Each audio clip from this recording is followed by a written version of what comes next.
पंतप्रधान मोदी आज मणिपूरच्या दौऱ्यावर 2023 मधील हिंसाचारानंतर पंतप्रधान पहिल्यांदाच मणिपूरच्या दौऱ्यावर मोदींच्या हस्ते विविध विकास कामांचं उद्घाटन होणार। मणिपूरच्या इंफाळ चुराचांदपूरमध्ये सुरक्षा व्यवस्था वाढवली।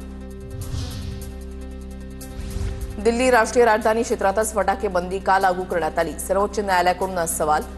स्वच्छ हवेचा अधिकार दिल्ली एनसीआर क्षेत्रापुरताच मर्यादित नको, फटाके बंदीबाबत धोरण देशव्यापी असायला हवं, सर्वोच्च न्यायालयानं नोंदवलं मत। महाराष्ट्र पोलीस दलामधील शिपायांची 15,000 पदं भरली जाणार। विहित वयोमर्यादा ओलांडलेल्या उमेदवारांना विशेष बाब म्हणून आणखीन एक संधी मिळणार। 2022 पासून ते 2025 पर्यंत या 4 वर्षांच्या कालावधीमध्ये वयोमर्यादा ओलांडलेल्या उमेदवारांना फायदा होणार। गुजरातमधील वनतारा अधिग्रहण प्रकरणाचा एसआयटीचा अहवाल सुप्रीम कोर्टामध्ये सादर।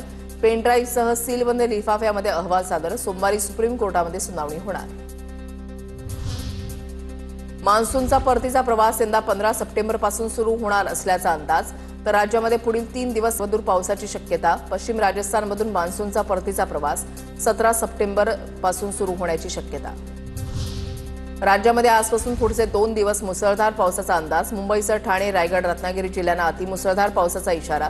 रविवारी राज्यातील काही भागामध्ये अतिमुसळधार पावसाचा अंदाज। पुण्यामध्ये प्रभाग रचनेवरील हरकतींची सुनावणी पूर्ण। एकूण 5,922 हरकतींपैकी 828 जण सुनावणीला हजर। हरकतींचा अहवाल नगरविकास विभागाला सादर करणार। 3 ते 5 ऑक्टोबर दरम्यान अंतिम प्रभाग रचना प्रसिद्ध होणार। 15 सप्टेंबरपासून 10वीचे अर्ज भरण्यास सुरुवात होणार। ऑनलाईन पद्धतीने भरता येणार बोर्डाच्या परीक्षेचा अर्ज। 6 ऑक्टोबरपर्यंत अर्ज भरता येणार। सातारा इथे होणाऱ्या 99व्या अखिल भारतीय मराठी साहित्य संमेलनाचा अध्यक्ष उद्या ठरणार। ज्येष्ठ साहित्यिकांच्या नावाची चर्चा, मात्र चर्चेतून निर्णय होणार। साहित्य महामंडळाची रविवारी महाराष्ट्र साहित्य परिषदेमध्ये बैठक।